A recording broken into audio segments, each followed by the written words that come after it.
Mick, what can you tell us about the arrests and what was seized? This morning we executed a total of 9 search warrants.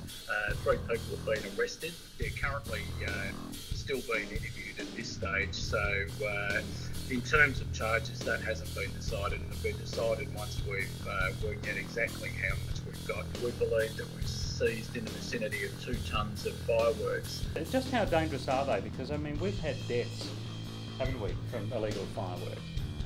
In December 2016, there was a fatality involving fireworks, and in January 2017, a person was seriously injured by the use of fireworks. Both of those were illegally obtained. We've had a number of incidents before and since where people have had various forms of injuries. If they are not correctly operated by licensed pyrotechnicians, they are extremely dangerous. How widespread is it in the market, I mean, the illegal market? It's difficult to know because it's fairly clandestine. However, we believe that the network that we've identified in relation to these search warrants and these arrests today, we believe that we've shut down that network more or less entirely. What is your message for people as they get into this holiday season, and what's your warning to them? Well, our warning is a simple one: don't buy them.